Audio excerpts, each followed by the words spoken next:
We'll call the meeting to order. May we have roll call, please? Here. Mr. Pollak?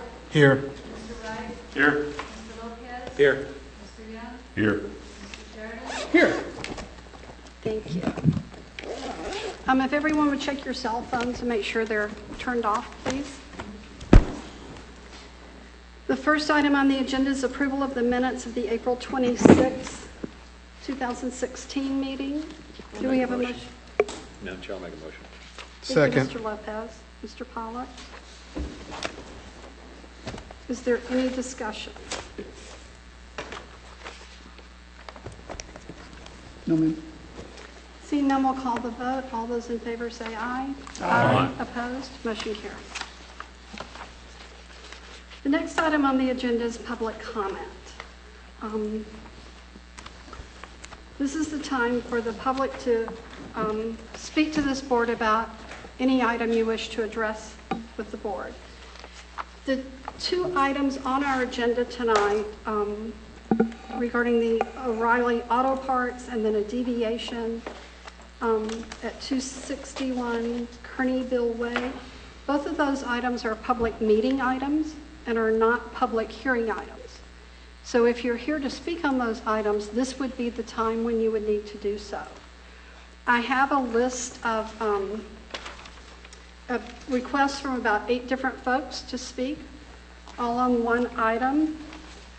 If you want to speak and you haven't filled out one of these, if you would do so now and give it to our secretary over here, that would be great. Okay, the first request I have is from John Wilkes. Yes, ma'am. Would you come up to the podium, state your name and address for the record? Good evening. My name is John Wilkes. My address is 257 Kearneyville Way, Oviedo, Florida 32765. I am the Slavics East neighbor. I'm here to speak to you just about for what they're trying to do and their vision of what they spent so many years preparing for ever since I've known the Slavics as my neighbors, and I take neighbor as a very whole community in Oviedo, because a neighbor is someone that not only do you become friends with, but you kind of build a bond with, and that's kind of why me and my family have stationed and have planned to retire here. Their vision for their pool, ever since I've known them, has been years. They talked about it. Jamie, who was a teacher in Oviedo, both the Slavics have spent countless hours coaching Oviedo softball and have deep-rooted Oviedo roots. Have always talked about this pool and this structure and their vision of how they want it to be. And I'm right next to them, literally right next to them. If anyone is impeded or has any problem, would have any type of structural problem with this, it would be me. I do not. I am our community is an amazing community. I didn't pick a middle lot in the middle of the neighborhood, in the middle of the street, to have privacy. I picked it to be around people, to have a social activity. We have many social activities in our neighborhood. We have annual chili cook-off, we have ice cream socials, and we see many neighbors, almost all of them, minus a few that I rarely see ever, come and we introduce and we talk and we have that bonding time. And this will only provide more of that. And it will also provide a place for their family to enjoy. My family as well. I have 3 boys, he has 3 girls, same ages, go to the same schools. And I just want you to realize that this is going to value not only the community, but it's going to value the property. It'll raise the value of the property, which in turn raises mine. So I have no objection to it. Just want to let you know. Thank you. Thank you. Thank you for your service. Thank you. The next request I have is Marty Rouse. State your name and address for the record, please. My name is Marty Rouse, and I live at 97 South Lake Jessup Avenue in Oviedo. And I have been a resident and a property owner in Oviedo since 1971. My interest in this zoning variance deviation is that if the city zoning board passes this deviation, how are they going to say no to the next person who makes a similar request or any variance deviation request for that matter? It seems to me that the city needs to be more concerned about the effects on neighboring properties before approving any deviations. Question: would you, the LPA board members, want a large structure located that close to your property and have that be your view when you look out your back windows? or be your view when you are on your patio or in your backyard.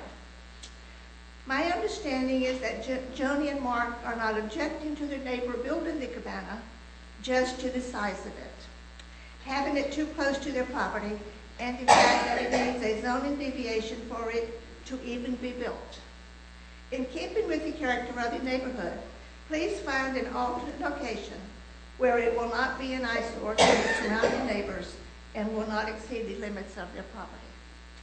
Oviedo is growing in the right direction, but approving variances anytime anyone asks for one, especially when the neighbors object, undermines our trust in our city and its zoning laws. Therefore, I request that the local planning agency board vote no on this variance request. Thank you. Thank you. The next one, and I apologize if I mispronounce this, it looks like Lori Kim. Kim? Hello. Hi, state your name and address, please. My name is Laurie Kane. I am with Charles Rutherford Realty, but I actually am a resident of Oviedo since, I can put my glasses on. For 27 years now, I've lived here. What I would like to say in Mark and Joni's behalf is location, location, location. That is what the real estate community is built on. It is so true. Like I have been a local realtor in the Seminole County for 34 years. Mark and Joni, when they called me and said, we want to find our dream home property, we searched and we searched. And one of the reasons they built this home and went through 10 months to build it was to be in Lake Charm. I mean, that is a fabulous neighborhood.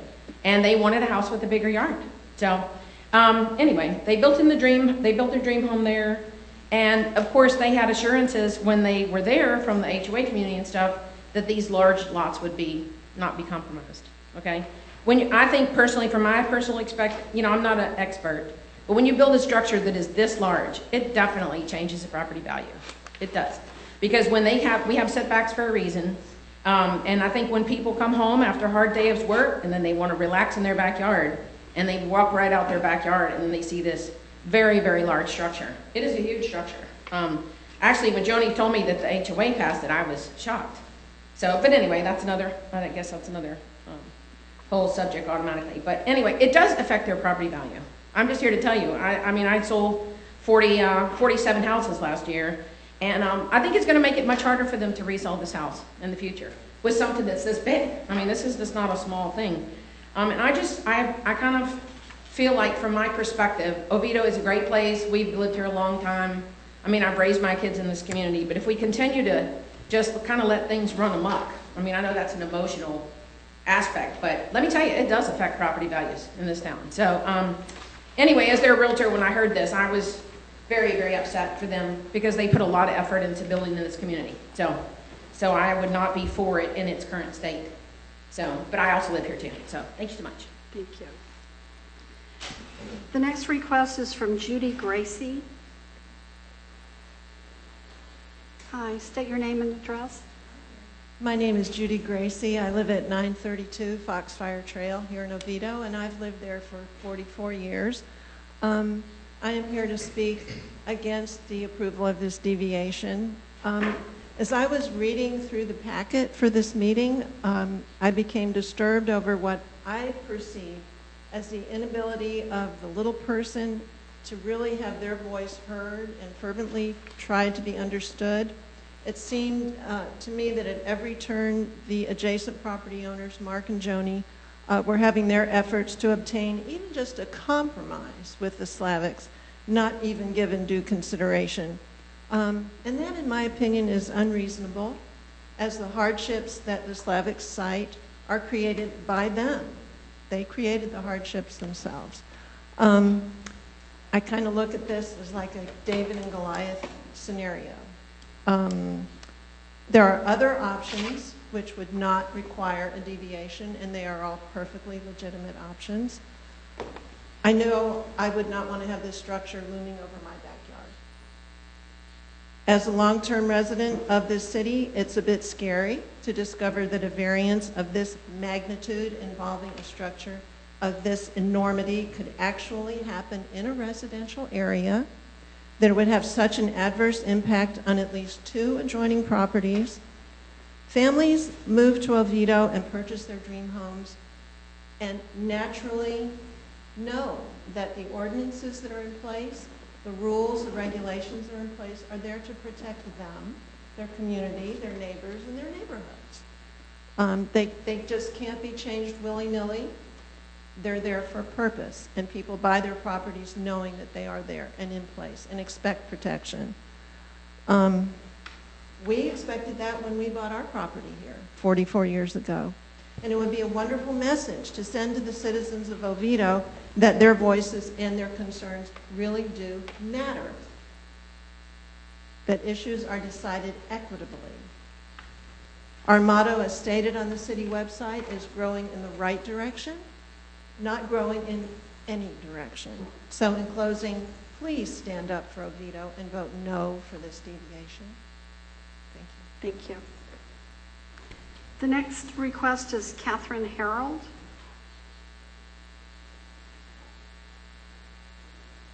Hi, state your name and address, please. My name is Catherine Harold. I live at 3460 Raven Creek Lane, Oviedo, Florida, 32766. I have been a resident and property owner in Oviedo for the past 10 years. I am against this deviation. I feel that zoning ordinances are put in place to protect property owners, and I believe they should be upheld. I would like to take a moment to do a visual, very short demonstration of what 15 or 14 feet would look like, which is the deviation under consideration right now. May I? What kind of visual are you referring to? It would involve 2 people and a tape measure. If you can do that in about a minute, because that's about how much time you have left. Don't even think it would take that long. Okay.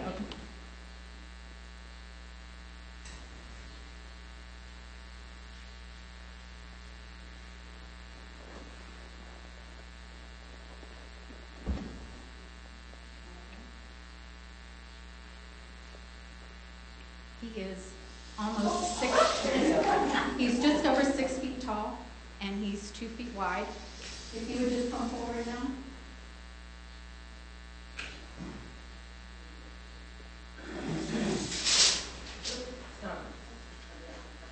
That's 14 feet closer to you. Now take that and imagine it, this visual, multiplied out to 24-foot wide wall that is on a structure that is almost 13 feet high. Put that 14 feet closer to the property line, and I believe that greatly, significantly reduces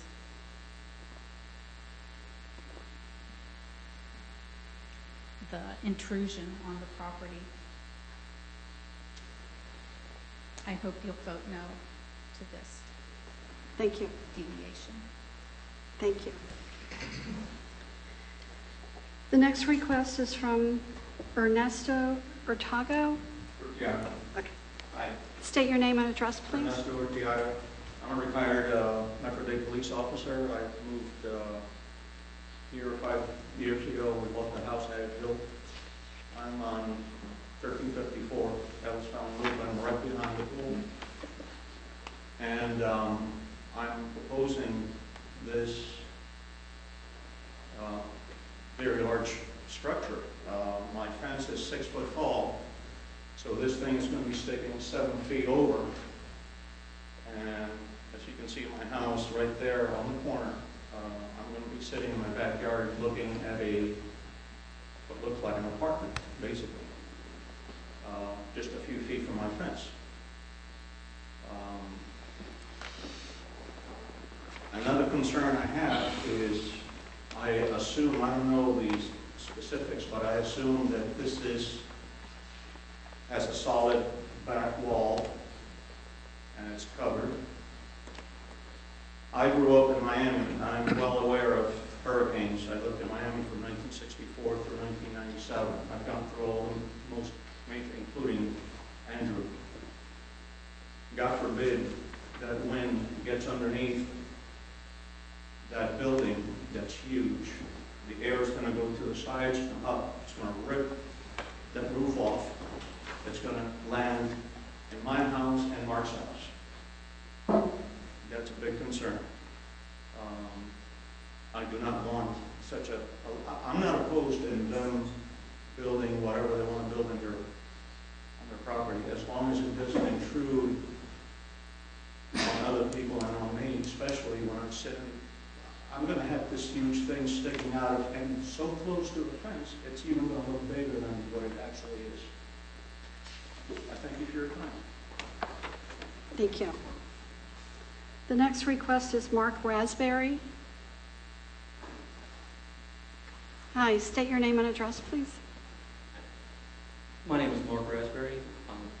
I've lived in Oviedo for 18 years. My address is 1368 Ellis Fallon Loop. I'm directly behind the deviation applicants, and I'm here tonight to oppose this deviation. This structure is proposed to be 24 feet long, 12 feet wide, and almost 13 feet high. It would be nearly 1/3 width of the property and more than twice the height of privacy fencing, and built directly right off the back of my patio, side of my patio.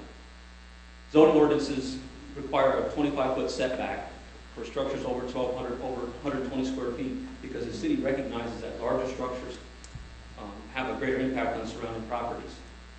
This cabana would be 288 square feet and almost 2.5 times greater than that 120-foot limit. So you could say that's 2.5 times more important to preserve that setback buffer. And at 12.8 feet high, it's just a couple inches shy of following another zoning ordinance that would require an additional 2 feet of setback for every foot over 12 feet, which means it came just this close to being a 27-foot setback. In spite of that, the Slavs want to reduce this setback to just 11 feet, which would wipe out the 14 feet of required buffer that the city deems necessary for something this size. So while they did manage to just barely avoid that additional setback requirement, I'd like to point out that for neighboring properties, the visual impact of something 12.8 feet versus 13 feet is pretty negligible. Having the structure lower 14 feet closer to us will significantly affect the enjoyment of our backyard and our outdoor space. We'll feel inhibited by this structure towering over us when we're outside. We have our own future plans for our backyard, which would have to be significantly altered or completely scrapped if they get this deviation allowed. Deviation should not be granted when it adversely affects adjacent property owners, and this would have significant impacts on properties behind the structure. A deviation for the structure would have a negative impact on our property value and the marketability of our home. We spoke to our realtor, which you heard recently. She's been a real estate agent in the Oviedo area for over 27 years, and she said something that's big, something this big set so close to the property would have a devalue our property and be a deterrent for the sale of our home. It would make our home less attractive to potential buyers and make it hard to sell, and as a consequence, we'd have to take a lesser sales price for it. This structure also does not fit into the look of the community, as no other homes in this neighborhood have such a large accessory structure in the yard. This is because it would violate the architectural rules of our covenants. Other homeowners proposing or installing outdoor kitchens have incorporated them as an extension of their existing patio. So before lessening the setback requirements and employing mitigation strategies, other alternatives should be considered. I don't think the city intended for zoning ordinances to be set aside just because someone asked. The granting of deviation should be reserved for a unique situation where reasonable use of the property is not possible without one. I argue that this property is already being reasonably used. They have a nearly 2,800 square foot home, 5 bedrooms, 3 baths, a 3-car garage, a covered patio, and a sizable pool being put in. And it's all on a property just under 1/4 acre in size. Now they want to add this 280 square foot kitchen cabana to it as well. We say fine, as long they can have what they want, as long as it legally fits on their property without a setback deviation. So in conclusion, the granting this setback deviation will most certainly infringe on our enjoyment of our property, negatively affect its value and marketability, and generally be detrimental to the aesthetics of the neighborhood, and will set a precedent for future setback deviations for this community. Thank you. Thank you. The last request I have is Joni Thomason. State your name and address, please. My name is Joni Thomason, and I live at 1368 Ellis Fallon Loop in Oviedo. I've been an Oviedo resident for 29 years now. I love Oviedo. I love doing community service. I'm a member of the Oviedo Women's Club. I've been a member for 11 years, and that's a part of my way of giving back to the community. My husband and I chose this property because it was our dream home, and what we would like to see is that the beauty of Oviedo be preserved. I understand that everyone has a legal right to a deviation, but the law also provides specific criteria for approving a deviation. One of these criteria is that special conditions exist which are unique to the applicant's property and create an undue hardship, preventing reasonable use of the property without a deviation. The Slavics have not met this criteria and shown a true hardship. They have a 10,000 square foot rectangular lot that is very similar to the other lots around it. There are no unique conditions that prevent reasonable use of the property, as evidenced by the house and the pool they already have. The reason they need a deviation is because their quarter-acre lot is too small to legally accommodate a house and a pool and a 288 square foot cabana. This is an owner-created situation. Hardships cannot be self-created, and the owner's preference for what he wants to do with his property cannot constitute a hardship. When there's no objection, allowing the deviation in spite of the property having no special conditions may be fine. But when there is an objection, especially a strong objection from adjacent property owners, 3 of which are here tonight, and no hardship has been shown, it would seem more equitable to uphold the existing law and not grant a deviation that would have negative impacts on others. I noticed in the packet that when the city assessed the impact of this deviation, they included the distance from the back of our home to the proposed structure. And I was also told in a meeting with the city that our backyard footage lessened the impact of the deviation on us. Our backyard is our legal property, and it goes all the way through to the rear property line and doesn't end at our back door. We shouldn't have to be confined to the back of our patio to avoid the effect of the deviation. City zoning ordinances do not say that the required setback may be considered fulfilled if the neighbors have open space in their yards. The law requires that the setback be on the Slavics' property, not on ours. Claiming our backyard lessens the impact of the deviation infringes on our property rights. We're entitled to use all of our property, and our backyard should not be considered to compensate for their lack of a legal required buffer. To do so would basically be granting them the use of our property for their purposes. We believe all of us should live within the bounds of the property laws of our city. The Slavics should not be allowed to maximize the use of their property by minimizing the use of ours. We are not asking for special privilege to use our property. We are only asking that the city adhere to its zoning code and not change the rules on us. This deviation would have a significant negative impact on property values and quality of life, as you've heard, for the adjacent property owners especially. Please consider our rights too, and vote to deny this deviation. Thank you. Thank you.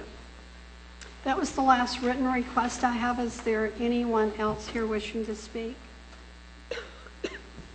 Seeing none, we'll close the public comment time. The next item on the agenda is the amended non-statutory development order and architectural design order for O'Reilly Auto. It's resolution number 3203-16. Is the applicant here? You come up, please. Will you state your name and address for the record and tell us about your project and why we should approve it? Good evening. My name is Tara Tedrum, attorney at Lounge Drostick, 215 North Yola Drive, Orlando, Florida. Here with me today, I have a representative from the architecture firm of record. We have Thomas Lundberg, and from Cardno, we also have Ryan Gibbons to answer any site-specific questions. As you can, there's not a visual up, but the property is located close to the intersection of East Mitchell Hammock Road right off of South Central Avenue. About a 2.66 acre piece of property, and we're proposing a 7,594 square foot O'Reilly Auto Part and General Retail store. This is a unique shaped property because it's a flag lot property in nature, which is reflected in some of the requests that we've negotiated with staff. It's probably been about a year that we've negotiated with staff and come up with a site plan that allows for both the property to have good maneuverability for people to come in and out, as well as just for general business purposes for O'Reilly's business model, but as well for the property to provide very large setbacks from the multifamily residential that we have to the north. It's about 108, maybe more, foot setback with a stormwater pond, very heavy buffering, heavy landscaping. And so we've tried to provide a large amount of landscaping along the property for aesthetic purposes and to satisfy some of the requests that staff had specifically made. The plans that you'll see attached to the non-statutory DA we proposed, you may or may not remember back in 2007, there was a DA that was negotiated with Fifth Third Bank specifically for a bank to be on this property. We came forth with a site plan and a change to that DA to allow for a change in the use and to reflect some of the changes in the site plan needed to allow for an O'Reilly on this property. The plans you'll see attached are engineered plans. So those are a lot more strict scrutinized plans than you typically have attached at this stage, and that's because there's been a very lengthy process of us working out every single detail. So unlike a concept plan where some things might be very different after they're built, these plans, you know exactly what you're getting when we build this store because we have every single detail already worked out to staff satisfaction as well. We would appreciate a recommendation of approval. We agree with staff's recommendation for approval tonight and are happy to answer any questions that you might specifically have. Thank you. Are there questions of the applicant?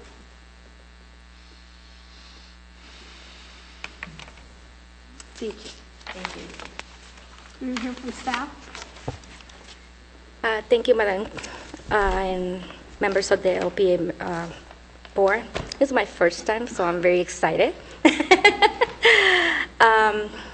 So as the applicant mentioned, this is a request for recommendation of a non-statutory development agreement for the O'Reilly Auto Parts. This is the location of this property is right behind the existing Walgreens at the corner of 434 and 434 and Mitchell Hammock.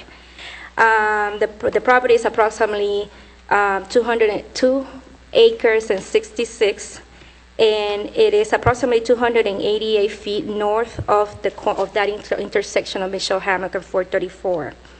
As the applicant previously mentioned, this was already approved as a Fifth Third Bank in a non-statutory development agreement in 2007 by City Council. And now this request is to amend that development agreement to build the auto part. The square footage of the building will be approximately 7,594. It will be strictly retail, and it complies with the land development code requirements, except for the standards that they're established through the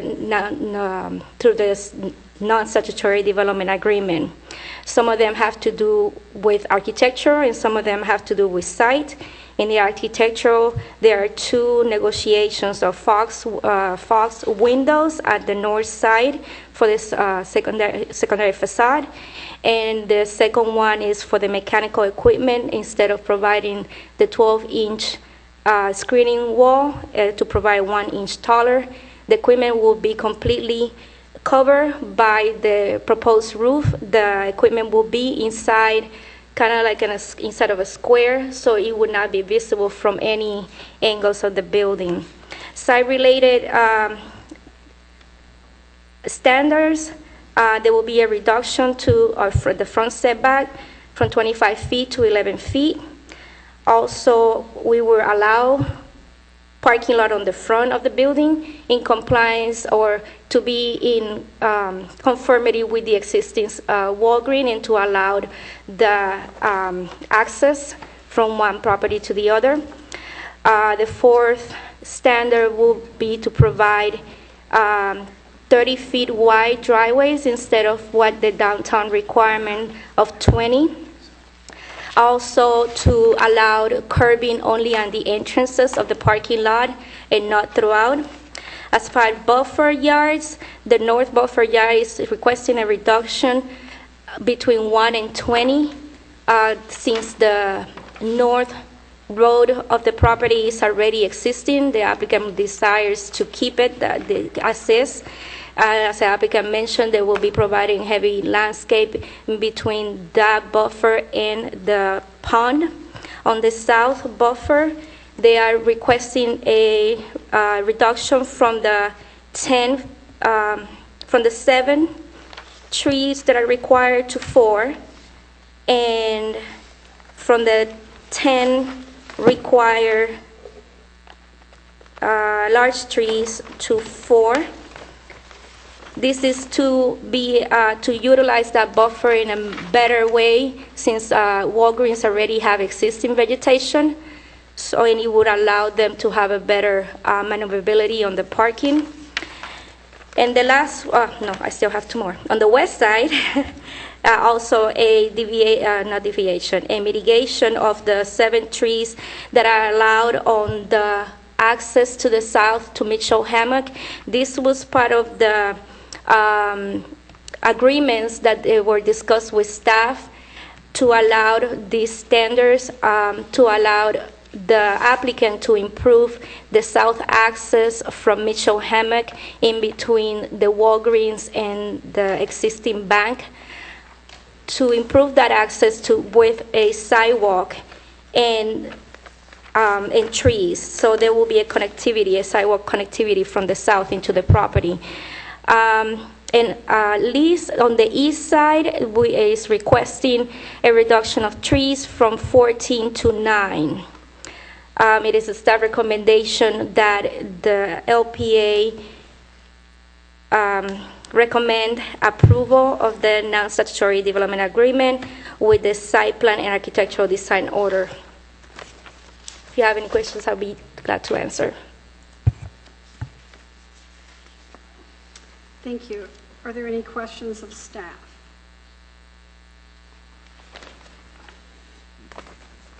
Madam Chair. Mr. Young? I'd like to understand further why the recommendation for approval to provide the parking in front of the what would be the west face of the structure along 434 within the 25-foot building setback, as opposed to simply relocating it along the north, what I'd call the bisect property line in between the pond and the facility. I'd like to hear further from staff on. As I previously mentioned, when this development was already approved as a fifth bank, in inclusion with the Walgreens. So when the Walgreens was built, it was to keep in mind that connectivity with the property on the north. The applicant just proposed the same layout as the Fifth Third Bank at that time.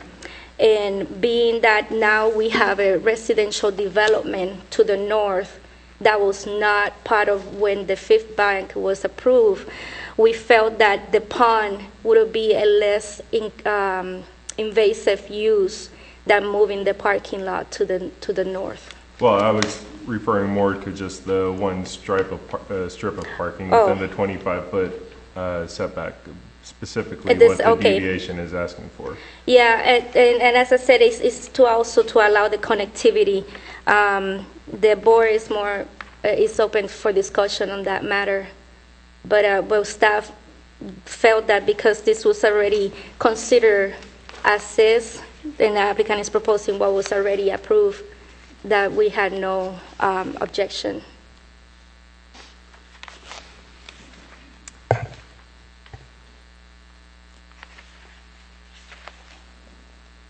Are there any other questions of staff? No. Okay, what's the board's pleasure? Madam Chair, I make a motion to adopt resolution 3203-16 as recommended by the staff. Mr. Lopez, thank you. Is there a second? I'll second it. Mr. Pollack? It's a recommendation. Mr. Chair, can I clarify, it's a recommendation, not an Yeah, recommendation, yeah, sorry. Yes. Roll call values. Yes. Okay, is there any discussion?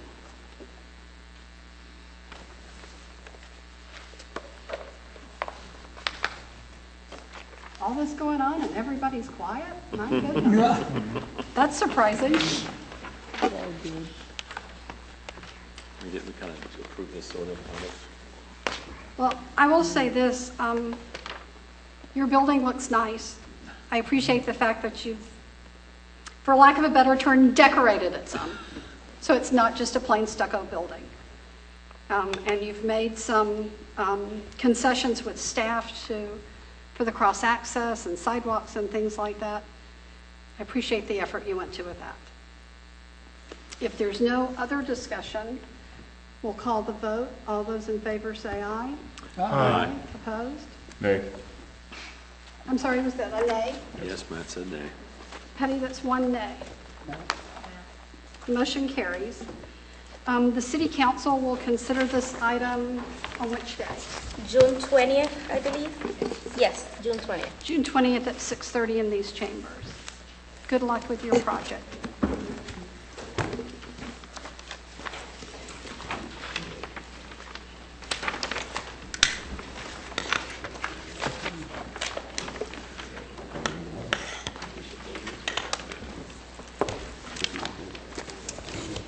Okay, the next item, we'll give them just a minute to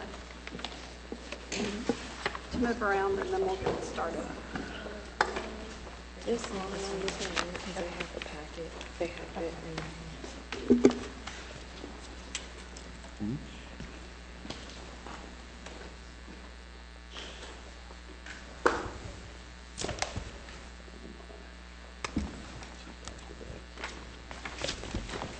Okay, the next item on the agenda is the deviation for 261 Kearneyville Way.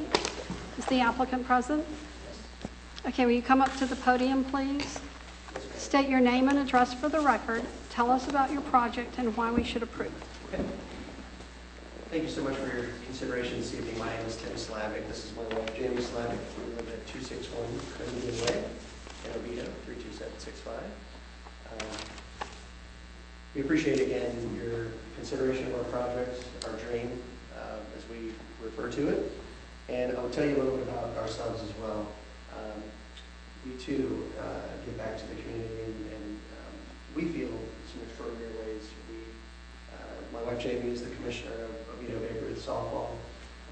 I have been managing teams and children for 8 years now. My youngest child will be 13. So you'll hear in our presentation the passion and commitment that we have in this community. But I wanted to kind of introduce ourselves initially. My wife and Jamie and I have resided at 261 Kearneyville Way in the preserve at Lake Charm for over 4 years now. It gives me great pleasure to share with you that my family has lived in Oviedo for 71 years. My parents and grandparents before me enjoyed calling this great community their home, with my father being a former police officer in Oviedo in 1973, my grandmother the city clerk.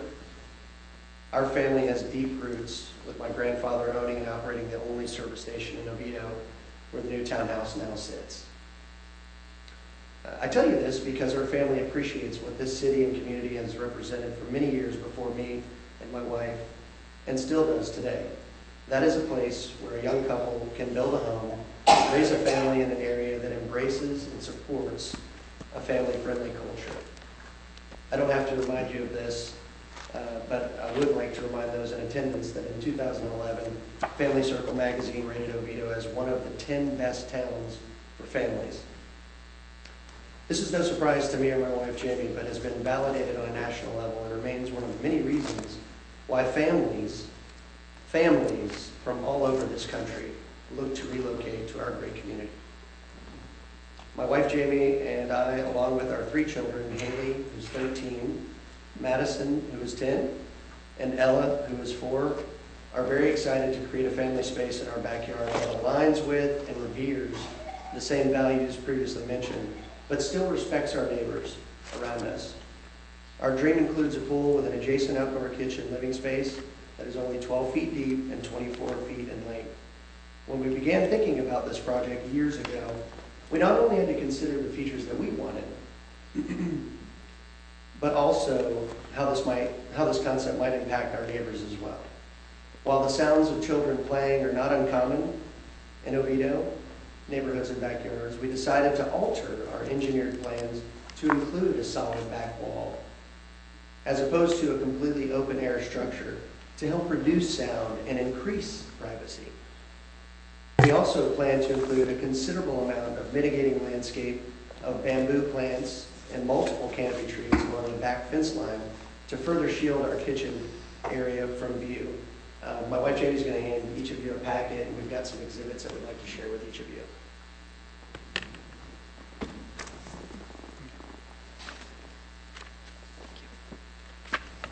At this point, I would like to reference Exhibit 1, which demonstrates how we plan to do this mitigating landscape.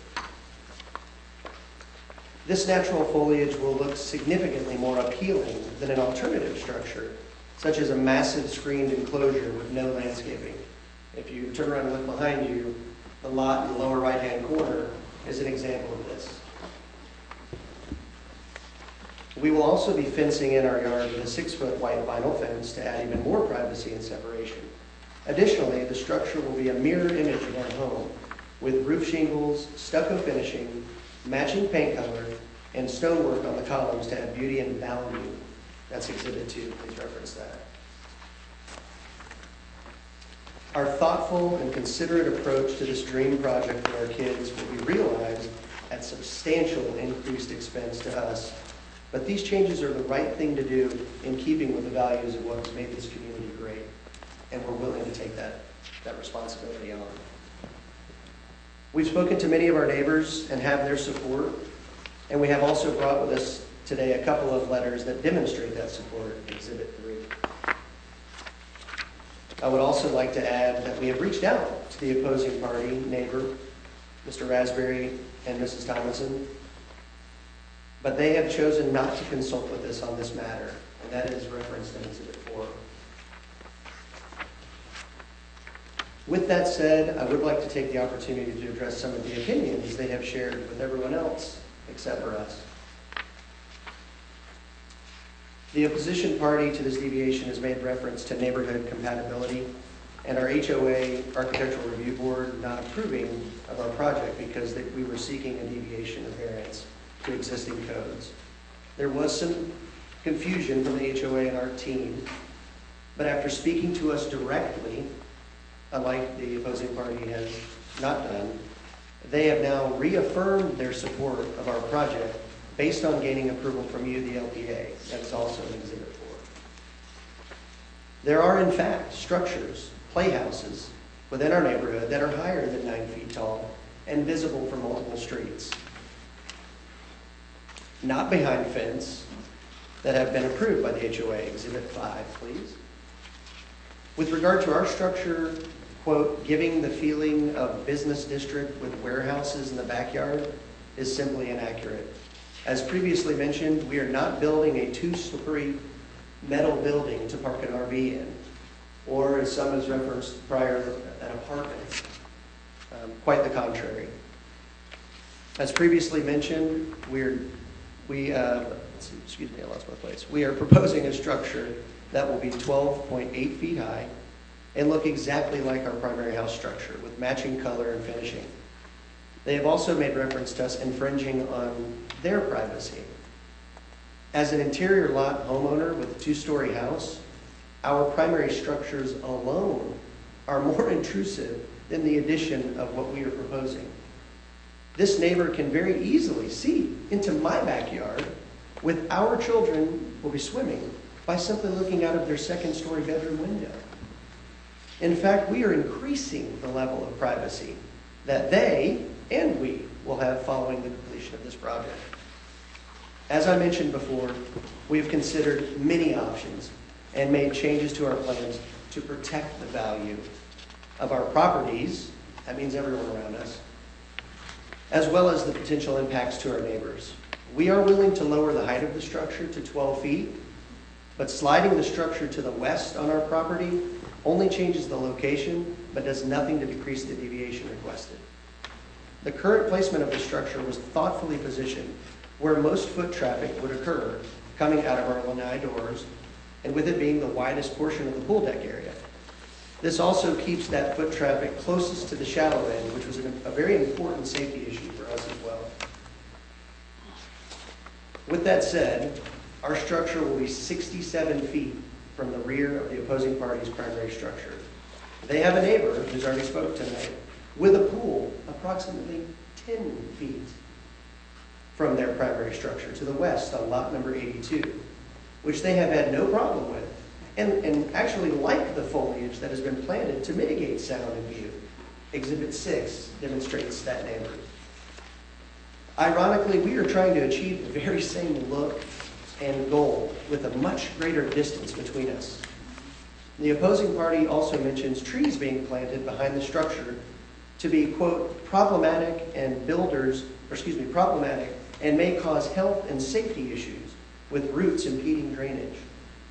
I would like to point out that the builders have planted many trees within the 10-foot drainage easement within our neighborhood, along with the neighbor on lot 82, and have demonstrated that there are zero negative impacts to drainage as implied by the opposing party.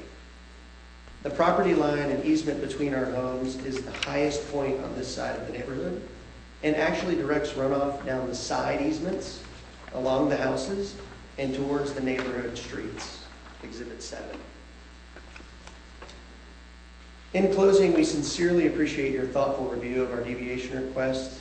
We realize that not all properties are, quote, created equal, and this deviation process has been put in place for specific reasons and considerations such as ours. This is our dream. This is our yard that we pay taxes on, I might add. Our hope is that you will heavily consider the supportive opinions of us, our neighbors, our HOA, and the City of Oviedo in making their final decision. Thank you very much. Thank you. Are there questions of the applicant?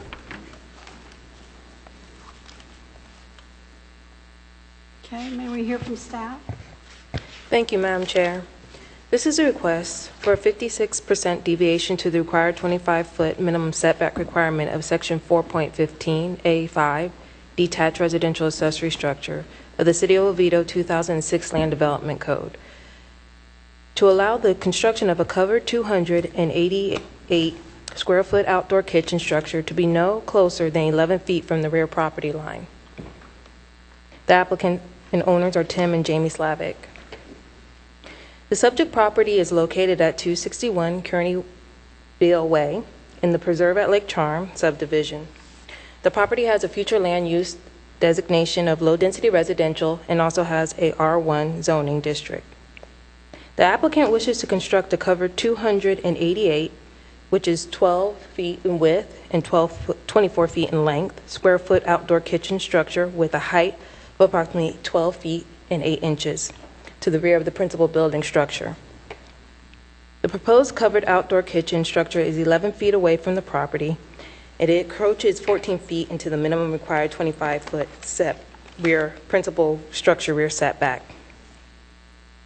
The proposed covered outdoor kitchen structure is 11 feet away from the rear property line, and it encroaches the 14 feet into the minimum required 25 feet principal building structure rear setback. As staff was reviewing this application, the staff reviewed the property for compliance with the Land Development Code and determined that the property is not in compliance with LDC Section 12.3B2, which requires 3 large trees on per the lot. The subject property contains a total of 1 large tree. 2 additional large trees will be required to meet the minimum requirement of the LDC. Staff reviewed the application and the information presented, and the following findings were found. Existence of special conditions. There happens to be no special conditions on this lot, but the lot is a rectangle shape and approximately 10,000 square feet. In the rear, there is a 10-foot utility easement, and on both sides, there's 5-foot utility easements. And located on the east property line and partially in the rear is an existing 6-foot vinyl fence, which partially encloses the lot. We reviewed also for compatibility of this structure that would be located on the property. The setback of the proposed covered outdoor kitchen has been designed to utilize the maximum use of the lot. The structure is proposed to be located near the shallow end of the existing pool, and the proposed covered outdoor kitchen structure is proportionate to the size of the existing house. Now, I would ask if you guys can direct your attention to the screen, and also LPA, you also have in your packet the proposed structure setbacks from the adjacent properties. And on there, you'll see, if you start with the subject property, to your east at 257 Kearney Beale Way, the proposed structure is 20 feet from the side. If you look to the south at 1368 Elson Fallon Loop, the proposed structure will be 67 feet from the rear of the principal building structure. If you look to your southwest at 1354 Elson Fallon Loop, it will be setback 53 feet.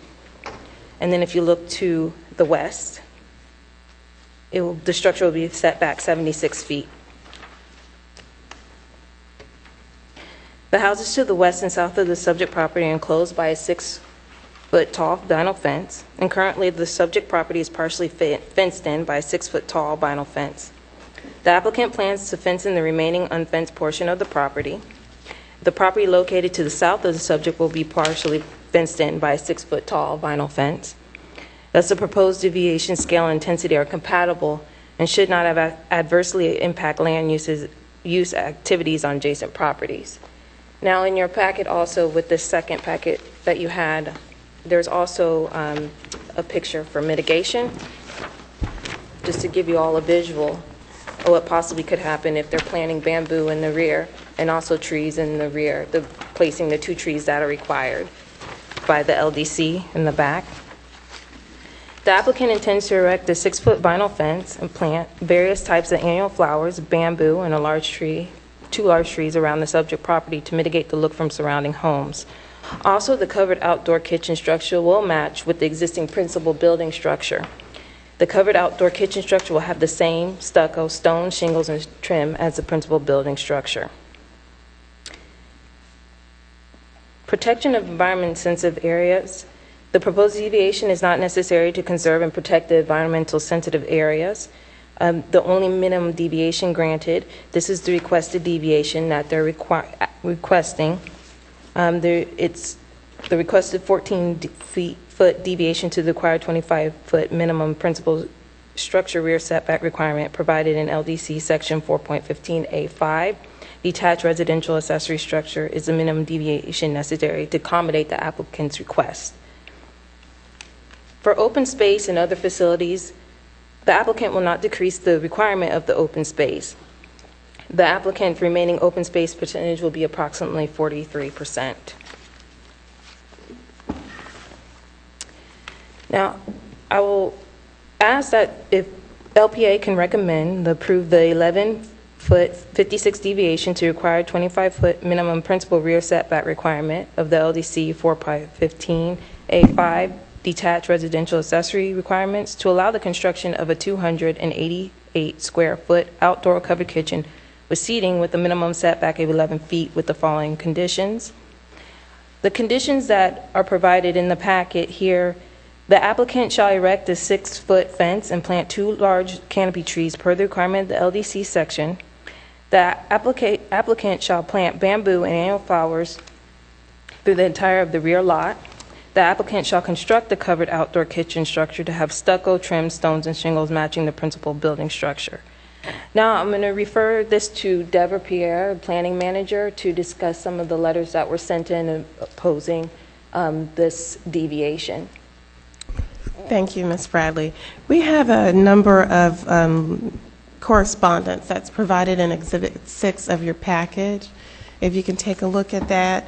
We have an email from Joni Thomason, who spoke tonight, located at 261 Kearney Beale Way. I'm sorry, that's the applicant's address. It's 1368 Alice Fallon Loop. And then we also have a letter from Mark Raspberry, who's at the same address at 1368 Alice Fallon Loop in Oviedo, in opposition. Both letters are in opposition. We have a letter that was submitted from the Linda Fisher, who's the chairperson from the Preserve at Lake Charm Architecture Review Board, opposing the proposed deviation. But then we also have an email from the same person, Ms. Fisher, approving it as well. We have the email from Ms. Fisher should be provided on the dais for you with her support. And we also have an email from Jamie Slavic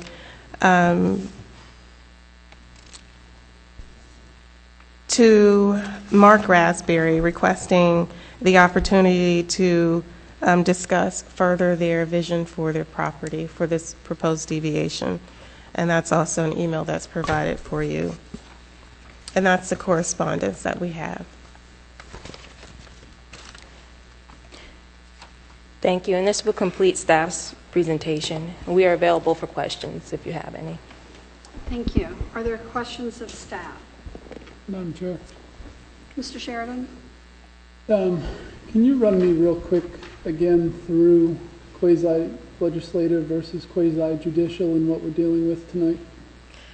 Tonight you're dealing with quasi-judicial.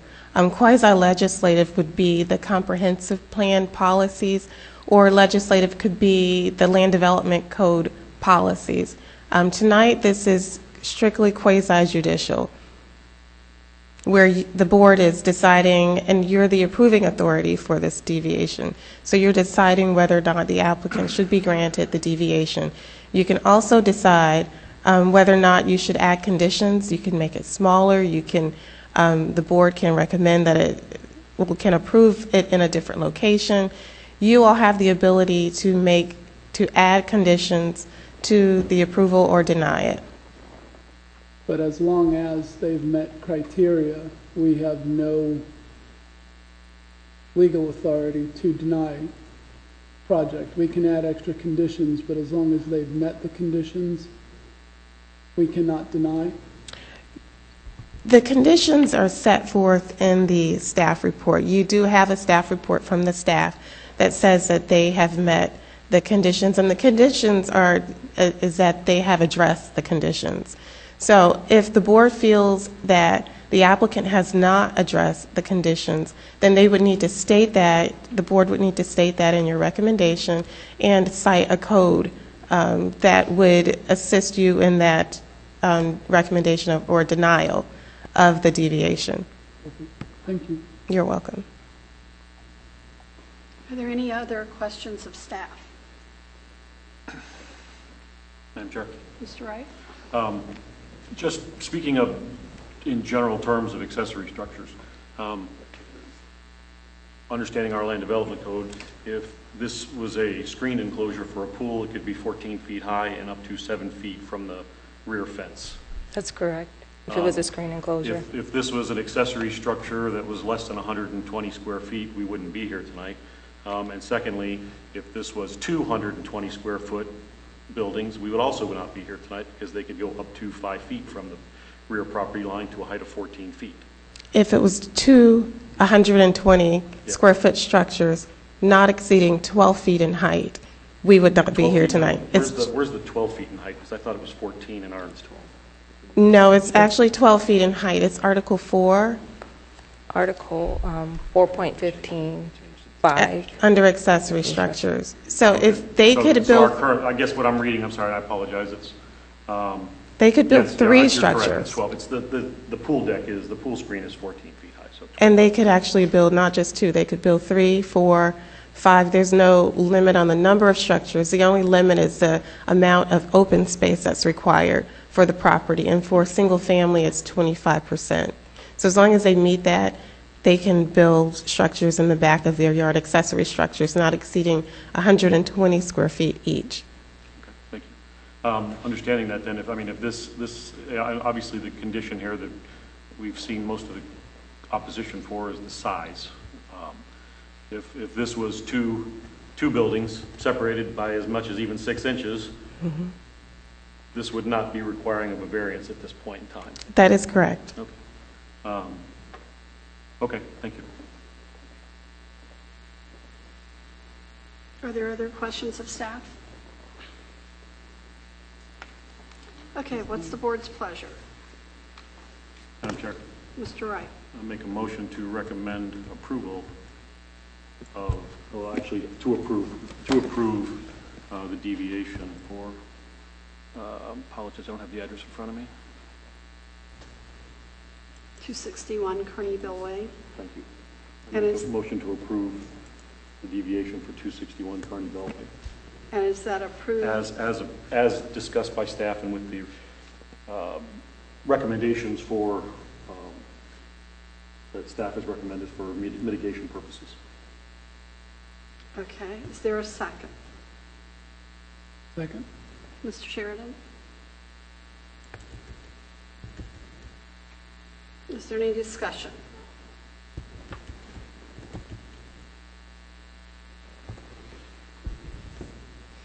Not Mr. really. Sheridan? No, Okay. just by staff report, they have met the conditions set up by the city.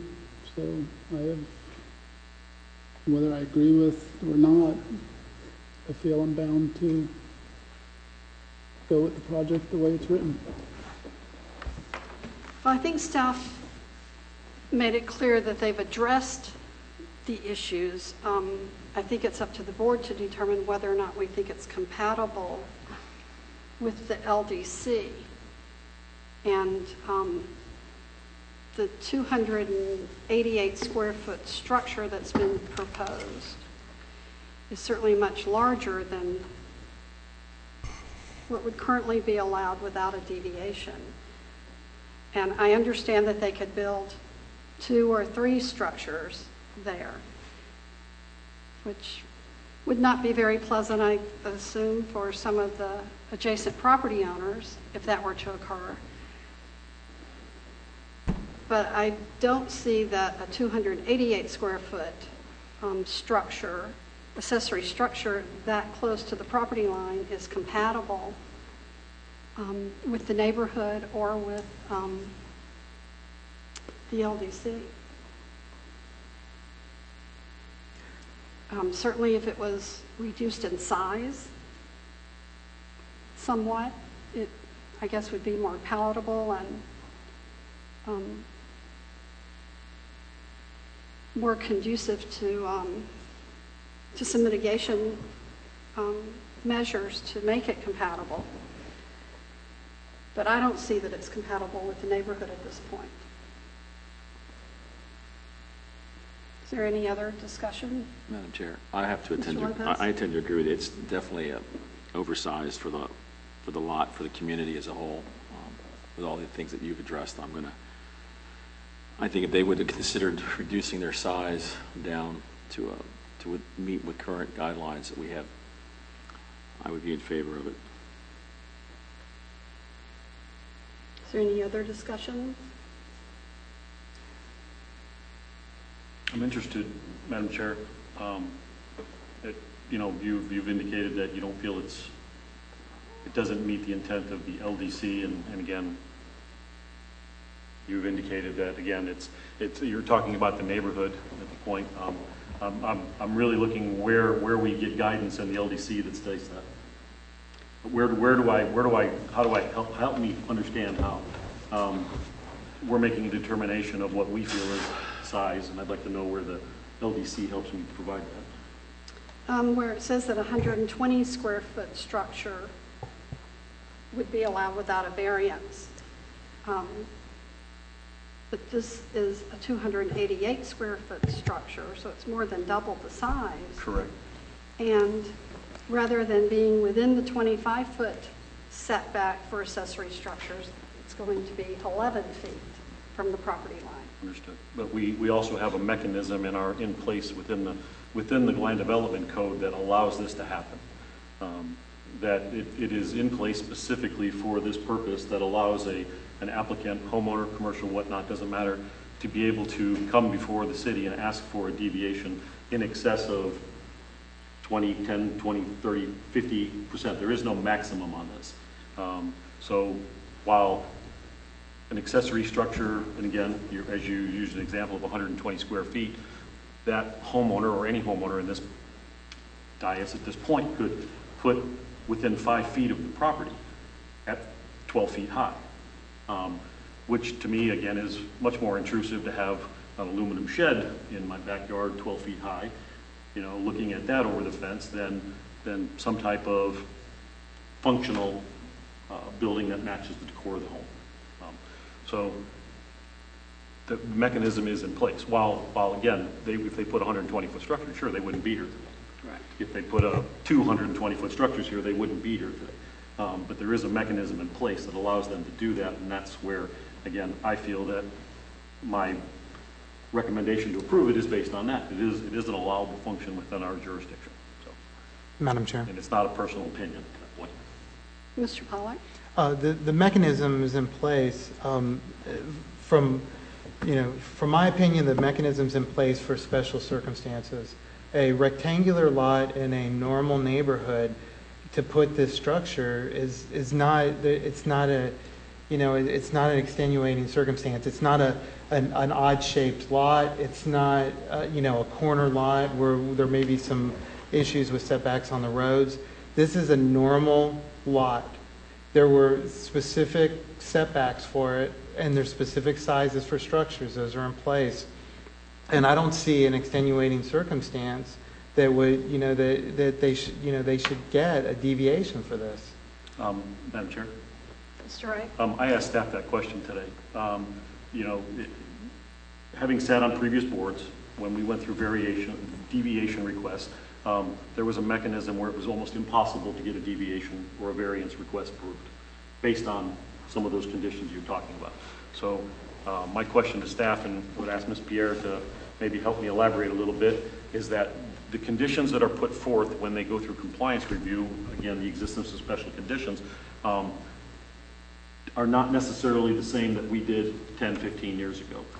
In theory, what I was looking at is that they're put in place to identify if there are conditions, but specifically my understanding is that they are there to allow us to make sure that we put in mitigative techniques that allow to eliminate or to try to reduce the impact on adjacent neighbors.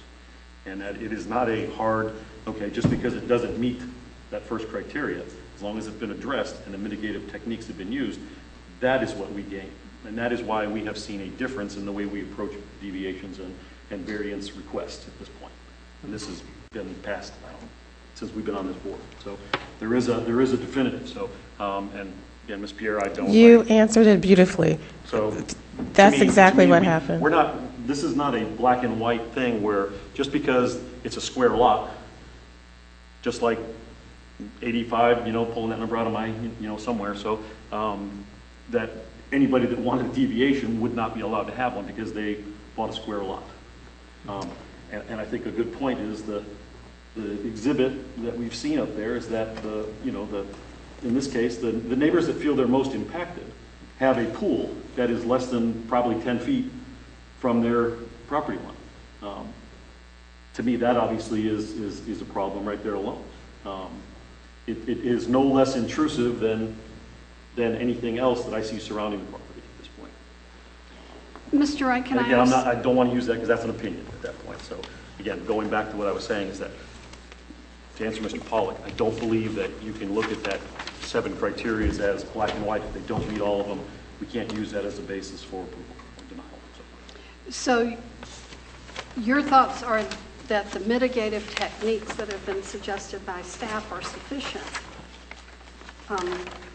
to allow the deviation that's requested to 200 for the 288 square foot structure? The 288 does not, as far as I'm concerned, doesn't really, whether it was 200 or 300, it's kind of not important to me, is that the mitigative techniques that were done were there to help the neighborhood basically separate the two things and provide as much coverage on the proposed structure. So yes, I do believe that.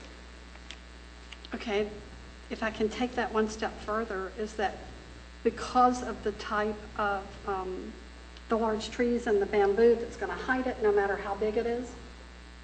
Is that what you're finding is sufficient? Well, again, I think that we have to find the best, again, I can't use an example because we could have asked them to put a single tree there. We could have put a row of trees, okay? I think that what his staff has worked out with the applicant at this time is providing a very dense, opaque, wall in a sense above the 6 foot. They can't put a fence higher than 6 foot. You can't do that. But they can put up a visual screening, in this case, which is a landscaped screening, which this board has always been very in favor of. The more landscaping, the better. And I think they have done, basically an adequate job making sure that this was screened properly. Okay. Is there any other discussion? Madam Chair, Mr. Pollard? I'm still, I just don't think that they've satisfied the, I understand the screening that they've done, but I don't think they've mitigated the size of the structure for how close it is to the property line. I don't think they've mitigated it enough. And that's a personal opinion, but I don't think the mitigation technique is sufficient at this time. Okay. Madam Chair. Mr. Wright? If this, again, I'm throwing out a what if this was a screened enclosure that was allowed to be 14 feet high, 7 feet from the property, what would be the mitigative technique that we would have required on that? But a screen enclosure, as you said before, would not have come before this board for deviation. Correct, and there would have been no mitigative techniques. We would not have put any landscaping on that. There's a big difference between there is a difference between a screen enclosure and a wall. A concrete wall, it's a building, it's a house. Like you said, it matches the house. There's a reason, you have these setbacks in these properties, and to build a structure of that size with a wall, it's a big difference in a screen enclosure. Yeah, perhaps from the pictures we've seen, the pool is under construction now, and if this had been done prior to the beginning of that construction, then perhaps things might have been moved around a bit or sizes reduced or something so that it didn't have, so it didn't take up so much space and be so much larger than what's currently allowed within the current setbacks. Based on what I've heard, I just don't see that it's compatible with the neighborhood or with the land development code. Is there any other discussion?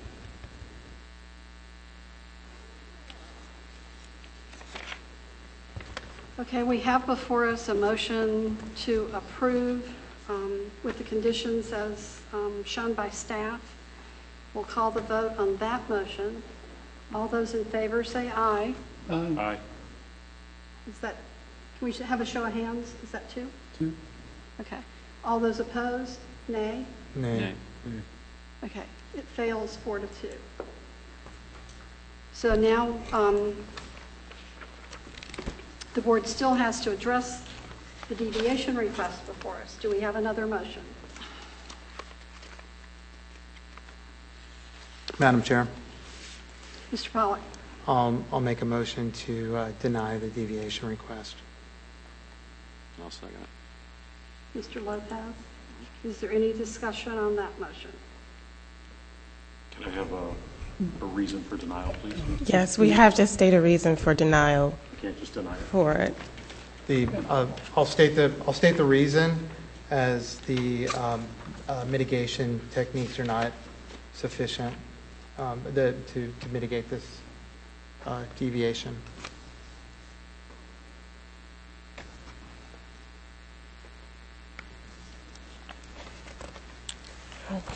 Is there any discussion on the motion to deny?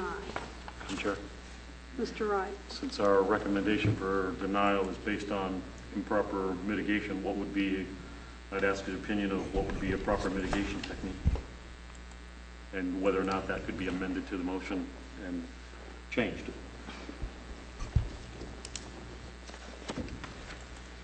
Mr. Pollack, is it strictly the mitigation is not sufficient, or that the structure, the deviation itself, the structure proposed is It's a not combination. compatible? It's a combination of both. I mean, the structure itself, you know, is not compatible within those, you know, those set deviations, but, you know, mitigating it from a visual standpoint to the neighbors is not sufficient either.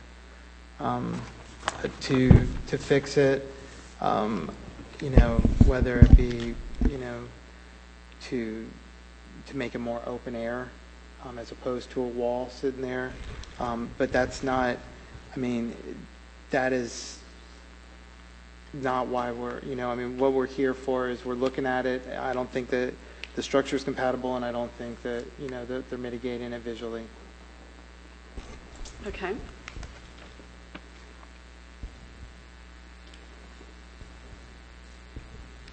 Ms. Pierre, I have a procedural question. If this board denies the request, then this request is basically done. It's dead. And in order for the applicant to perhaps come back and change their application in some way, whether they alter the size, they alter the mitigation, whatever it is that they choose to do to come back a second time, they start all over again. Is that correct? Madam Chair, the applicant has the opportunity to appeal the LPA's recommendation, or a decision, I'm sorry, to City Council. So they have to file an appeal within, I believe, 30 days from the decision of this board. And then it goes before the City Council for City Council to make a decision. At that time, the applicant, prior to it going before City Council consideration, can change it. They can make changes to what they're proposing to do. So that's where it would go next. The applicant can appeal any final order of the LPA to the City Council. Okay.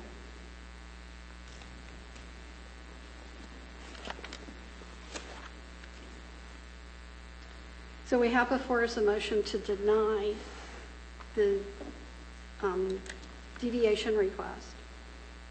If there's no further discussion, we'll call the motion on that. Madam Chair, can I just state, if the board agrees, that the decision is to recommend denial based on Land Development Code 2.7, and it would be C, 1 through 1, existence of special conditions, 2, compatibility, 3, mitigative techniques. So 2.7C, 1, 2, and 3? Yes. Okay. And Mr. Pollack, that was your position for the motion? Yes. Okay. Okay, so the motion before us then is to deny the request, citing those Land Development Code 2.7C 1, 2, and 3 as the basis for denial. We'll call a vote on the motion. All those in favor of denial say aye. Aye. Aye. Can we see a show of hands for that? 4. Those opposed? Nay. 4-2. Motion passes. So your request has been denied. You have 30 days to file an appeal with staff to appeal to the City Council. Not at this time. You can certainly speak to staff after the meeting. Okay? Okay, the next item on the agenda is the Land Development Code packet update. If you all notice, we ended up with a larger packet tonight. Be sure you put it in your notebook, otherwise Patty will yell at you. And do it sooner rather than later so it doesn't get lost. Yes, and if you don't have a notebook, you can ask for another one with 40 lashes, I guess. I'll have you all bring in your books and I'll review them. You'll inspect them for us, right? Yeah, you don't want to do that. Digital. Okay, the next item on the agenda, we usually have, oh, there it is, discussion items, that's just that one. Are there anything else? Any other items we need to discuss? Okay. Madam Chair, I'm sorry, real quick. Mr. Wright?